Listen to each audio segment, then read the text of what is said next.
Welcome to It Is What It Is. I'm Shaw Marie, your lovely host. Today's episode is brought to you by Golden Aquatics, because I'm chilling in the fish room, hiding from my children, because I didn't record last night because I fell asleep because of Cuddles. Yep, the Cuddle Monster, it got me. And I didn't record on Sunday because it was a lazy day with my family and I didn't want to because everybody was just chilling. And so I just went with the vibe and I just chilled. And so we didn't. And I realized that, like, my last one, obviously, I was very angry and upset.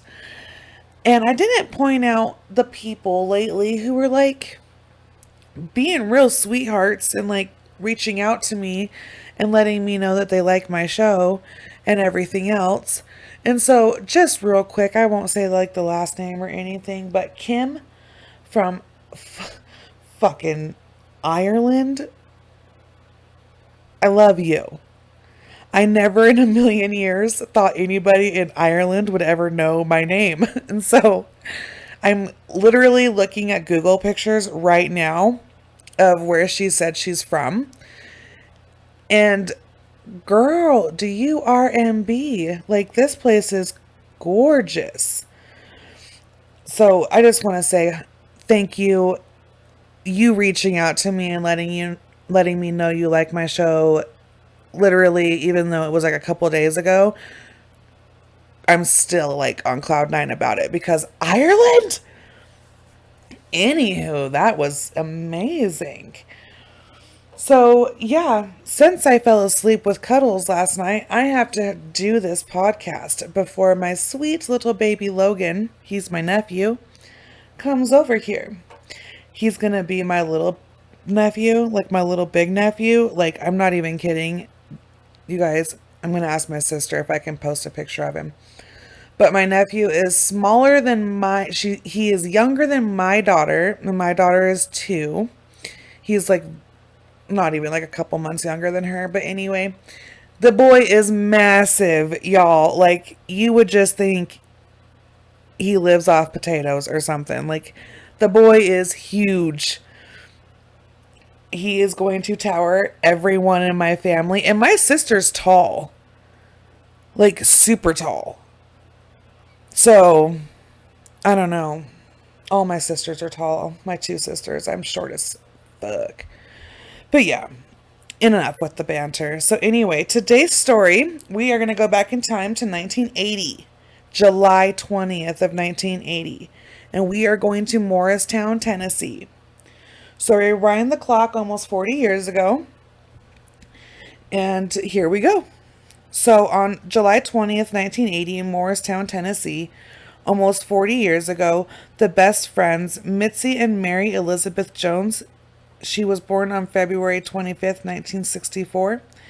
They were walking to Cherokee Park, which is gorgeous according to the Google photos, absolutely gorgeous, when a man claiming to be a cop pulled alongside of them.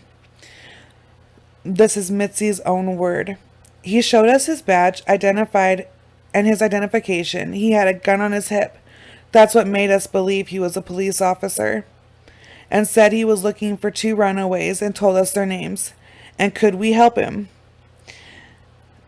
And just a reminder, and I know every podcast reminds you of this, so just remember, no adult needs your help. Do not help an adult. They got this. No one needs your fucking help, especially a cop. Honey, you're a cop. Do your goddamn job. The girls said no, they didn't, and they hadn't seen them. And so he drove away. They spend a couple of hours, like 2 or 3 hours in the park, and then they leave the park. The same cop comes back around. Once again, we're going into Mitzi's own words. Quote, he said he had spotted them and they were camping out and wanted to know, since we knew them, if we would help them talk them out of the woods so that they could take them home. The girls said yes, because these are good girls and they wanted to be helpful. These are children that you are prideful of. You raised them to be good, wonderful girls, and so they're helpful. So they go to help this guy and to help their friends, obviously. So they get into the vehicle with him and they drive into a small neighborhood where he pulls off. He tells Mary to stay in the car, and he's like, girl, you stay here, because I think if we all go, it's going to scare him away, because that's too many people, and so they're going to get afraid. So you stay. If I need you, I'll holla. If I don't, chill. And so this is once again Mitzi's own word. She says, quote, he said, why don't you go there and talk them out? I'll show you where they're at. As I started, he held down the fence for me, because it's like a parking lot kind of area, and then there's like a field and then some woods, but there's a barbed wire fence, chain link kind of fence. The top of it's kind of pokey, I guess. Pokey enough. Sharp enough, I shouldn't say pokey enough, sharp enough that it ripped a shirt of some sort and had fabric on it. When the police got there, there was a piece of fabric hanging on a certain spot of this fence. And so it was at least sharp enough to do that, to tether clothing. There we go, tether. So she says, he held down the fence for me to cross over, and as soon as I crossed over that fence, he grabbed me. I flipped around and started fighting him. I clawed his face. I hit him. I mean, I fought him with everything I had in me. I was little. And she is still the cutest little... Well, now she's like, don't be offended, honey, but the cutest little old lady. Like... Oh, she's like a grandma, like now, and like, oh my God, she's just little. She's so precious, so little. And so he had a pair of handcuffs. He cuffed my left wrist and jumped on me. And he held a gun to my head. He told me not to scream. And the whole time I was screaming, run, Mary, go get help. I was hoping she would hear me. And he kept saying, I'm not going to hurt you. I'm not going to hurt you. And then I said, so why are you doing this? Well, he reached down and unbuttoned and unzipped my shorts. All of a sudden, I seen something silver. He came down with a knife and he cut my throat. I thought, play dead, Mitzi. Play dead. So I acted like I was choking. I acted like I was choking on my own blood, because I was bleeding pretty bad. He stabs her in the chest. And then something stops this man. He stops. They look. It's her 16-year-old best friend, Mary. She is watching what's going on. She had come over the fence. And this is her own words, quote, before he took off running, he reached around and handcuffed my other hand around a tree. I couldn't believe what was happening.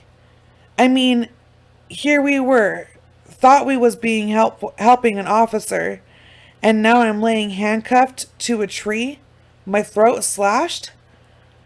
I'm trying to get the handcuff off my left hand, but it's just too tight. I work and I work and I work with my right hand, and finally, I got it out. Something told me, it's not your time, Mitzi. You're gonna have to fight to live. End quote. This badass, dude, she runs through the fucking woods into an open field, right? The whole time she's screaming. Meanwhile, this guy, some reports say he was a cop. Where I learned of this, what they don't say he was a cop. They just say his name was Jerry, and he was a cute little old dude. And so she runs out of the woods. He comes outside because he hears it, and he's like, what the fuck? Because it's like private property and shit. So he's like, what? And he goes out there with some binoculars. And he's looking around. And there she is at the end of the wood line, laying there. So he goes, grabs his gun, runs out there. He goes to her and she says, "I've been stabbed." He picks her up and she tells him that her friend is still in the woods with the guy. Okay? And so he takes her to his house, has another neighbor call the police and get the ambulance and get her off to the hospital because she is bleeding profusely. He said there was a ton of blood and that she was just little. He said he just scooped her up like she was just so little. And so was Mary. Mary was very smallish. Like, well, it looks like she was. And so like I said, he tells her about Mary, that she is still in the woods with the guy. Okay? Well, when the cops get there, he goes back in the woods with the cops with his gun, and they're looking for Mary and they're looking for this guy. They find Mary. She was raped and handcuffed to a tree. She had 4 stab wounds.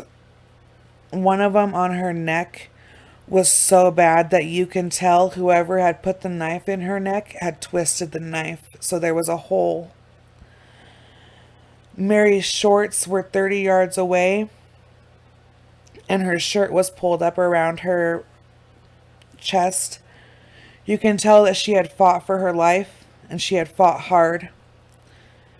Her sister was called and told, but her parents couldn't identify her because it was just too hard.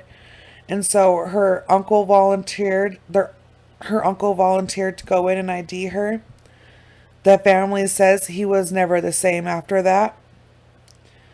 And that her sisters say in a news interview that the look of fear was still on her face as she lay in the casket. Like they couldn't, it was just permanent. She was scared. You can tell that she was just terrified before passing. And so Mitzi says that Jerry, quote, "He is my guardian angel. God brought him out there. It was truly a miracle." So the cops go, oh, end quote. The cops go to the hospital and they're like, "We don't know what she remembers, what's going on. So we're just going to let her kind of go and tell her story and we'll just see what happens."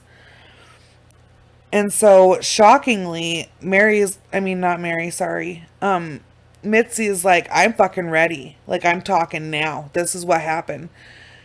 And this sweet baby girl, at the time, she was just so little, guys, just so young. She tells them, quote, "He had strawberry blonde hair. He had a medium build, big old bug eyes. His eyes is what I remember so well, bugging out of his head. I looked him face to face. I fought with him and I pleaded with him to stop doing what he was doing. His eyes, I seen every day. I close my eyes, I see his face." End quote. She could also tell them what he was driving. Quote, "He was driving a little yellow pickup truck. It had fishing rods in the back." End quote. The cops spent all night long chasing down yellow trucks. There was a radio station in Tennessee down there that was doing updates for 24 hours. And they had a ton of tips come in, especially the runaways. The cop says, quote, "The runaways called. They talk to the young boys. They say they know somebody that does drive a yellow truck and matches the police sketch that Mitzi has composed. And that they knew some piece of shit named Randy Lee May, a guy that worked at a gas station that wanted to be a cop. He was also going to college part-time at night for criminal justice." And so they go And they obviously know that, well, that's how he knew how to play cop so well and like convince the girls to get into the vehicle with him. And so he has a hard on for cops. Like he is like this weird fucking creepy dude who wants to be a cop so bad that when the cops go and like search his name, he's applied for law enforcement jobs all over, like to get into the department some way or another. And so when they go to his address, his fucking wife answers the door and she's like, no, he's at work. But they do see his yellow pickup truck outside of his house. And so they go to his work to ask him some questions. His dick gets hard right away, right? Because he's like, oh my God, I'm finally being talked to by cops. And he's just dick happy. Well, I don't know if his dick really got hard, guys. So don't be like, don't judge him on that. Total speculation. I'm going to assume he at least chubbed out. Anyway, so they go and they're talking to him.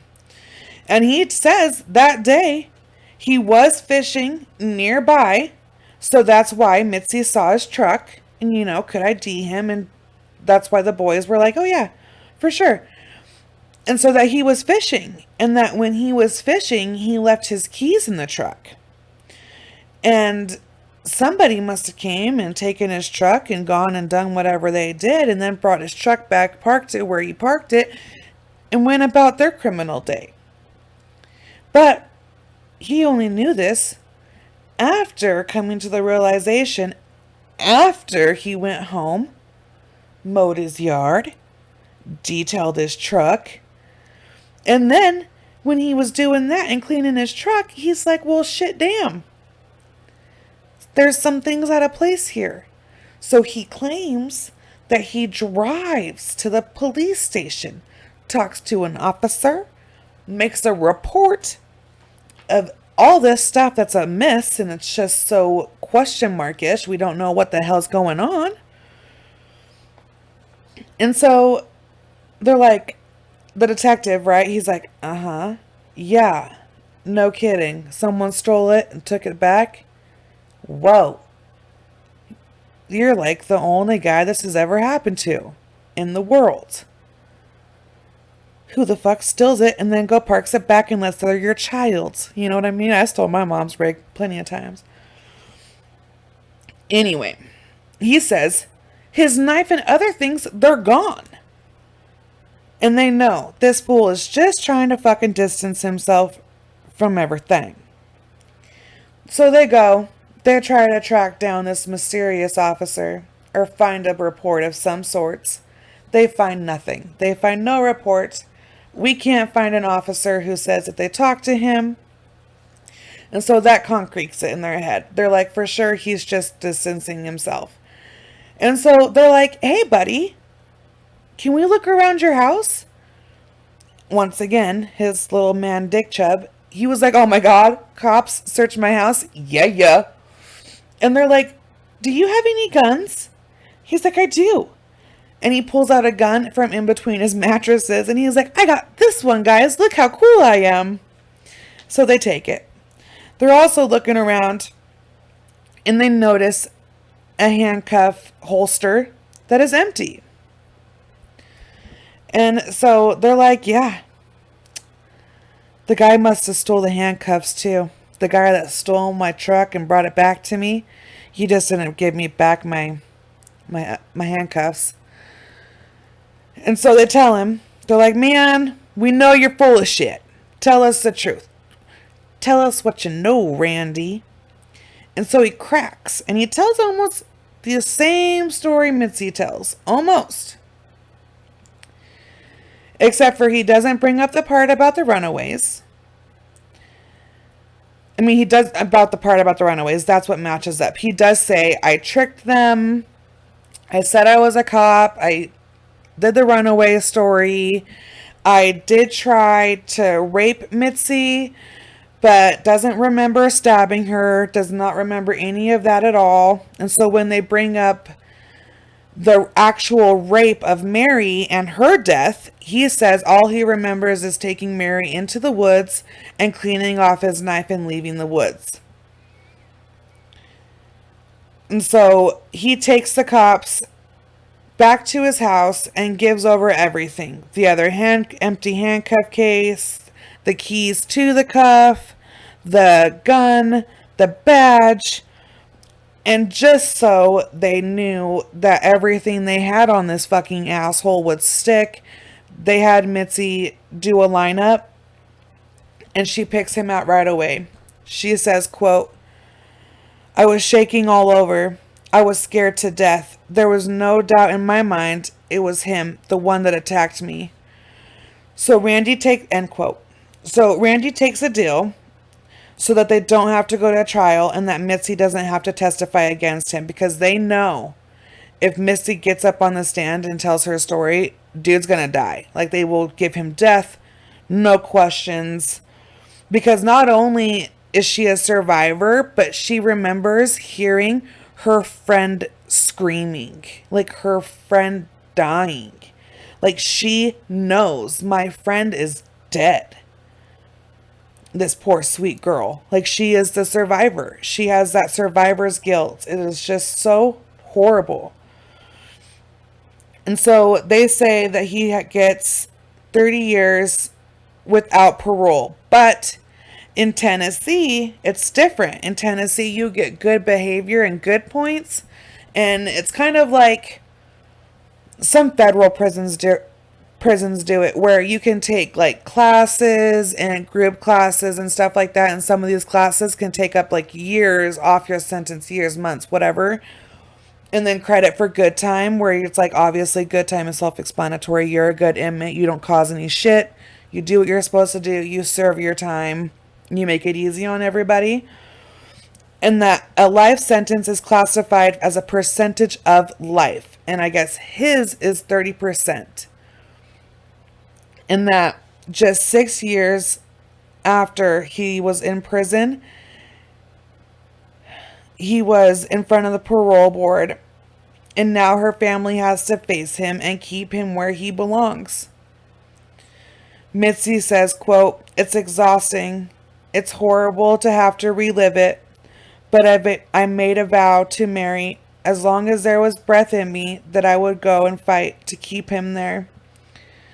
There has not been a day that has passed I haven't thought about my friend Mary. He said he was going to come back and kill me, and I truly believe if they let him out, he will kill me. I will never have a normal life." End quote. And now Mary's two sisters and brother also fight to keep him where he is, and they go to the parole board. Her brother has statements, photographs. He keeps a folder. He knows everything he shouldn't know, just to keep this piece of trash where he is in prison, where he belongs, for taking a young woman's life. Her sister says, I quote, "She fought for her life, so we fight for hers. Even though we can't bring her back, we continue her fight." The next fight these guys are going to have with the parole board of Tennessee is in 2020. And they will be there, 2023, sorry. He just had one. It just got denied. They will go back in front of the board. They do tell the family that eventually he will be out, that he will get out one day. He will.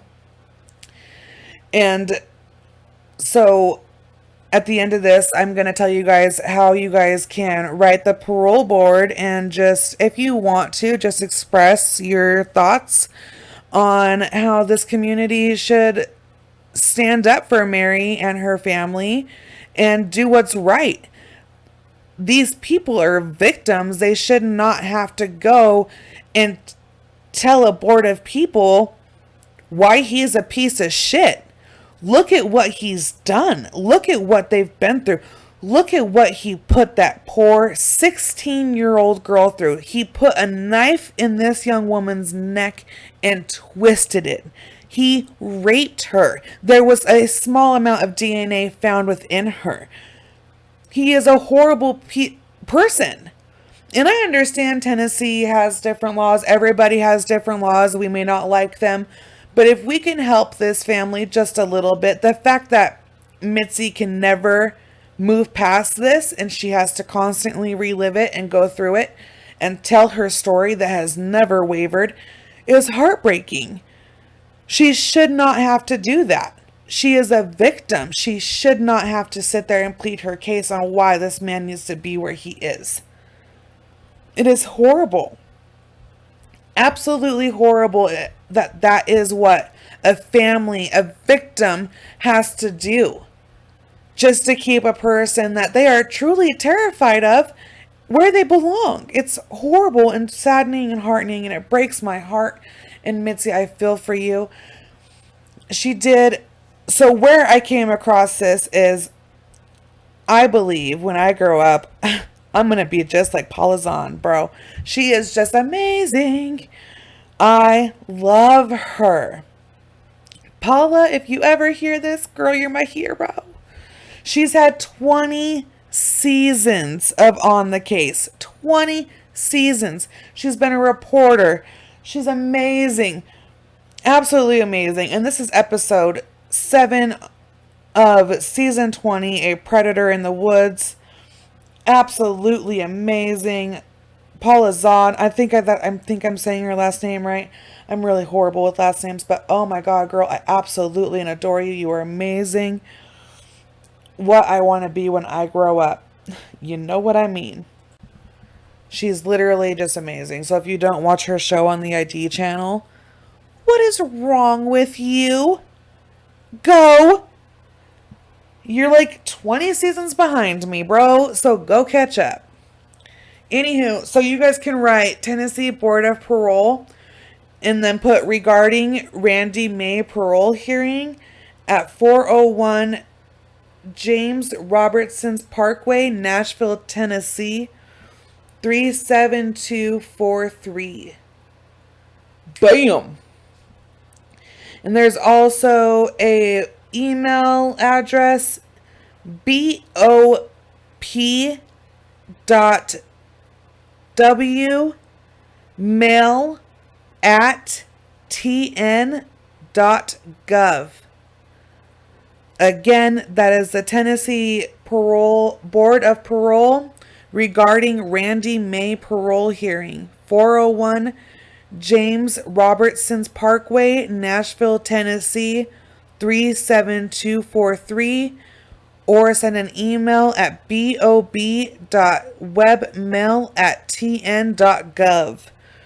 And let them know the world believes that this family deserves justice and that they shouldn't have to fight to keep a killer rapist in a prison.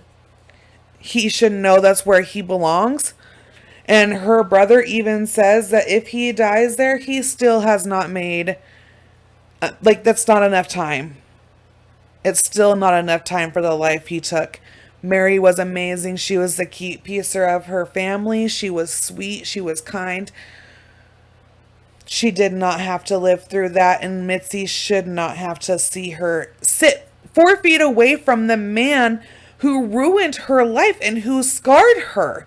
This man is the man she sees when she closes her eyes, and she has to sit there 4 feet away from him and fight to keep him where he is. They've had silent protests. They've had candlelight vigils. They've had peaceful protests. I'll post the pictures of them holding the signs. And every year they remind everyone of their sister and the life that is lost and that her life was valuable. It meant something, and she was a very, very important part of their family, and that their family has never healed from the loss of Mary. And so let's help Mary's fight continue, guys. Let's not let Mary's fight stop. This family needs the world to help them. It's not fair. So there we go. You guys, this is my episode for Tuesday, and I hope you guys like it. And please share it and like it, comment it, all that great stuff. I will comment back. I will message you back. My children are breaking into the room now. It's going to get a little probably loud. But follow me on Twitter at itiswhatitis208 because that's where I'm from. On Instagram at itiswhatitis pod19, all together one word. If you want to go to Instagram and check out Golden Aquatics, our fish are on there. We sell guppies too. Our guppies aren't on there yet, but eventually they will be. And so you guys can go to Golden Aquatics and check out the fish room and all that fun stuff if you want. And go to YouTube. It is what it is, a true crime podcast. And also my playlist is on there. If you type in Shawn Marie Johnson, it shows my playlist. I do it for my sister. So jam out to my music. You know what I mean? If you want, if you don't, it's cool. And subscribe and go to the Facebook page. I'm really more interactive on Twitter and Instagram, but Facebook is still there as well. So, yeah. I love every one of you. Have a good day, guys. Bye.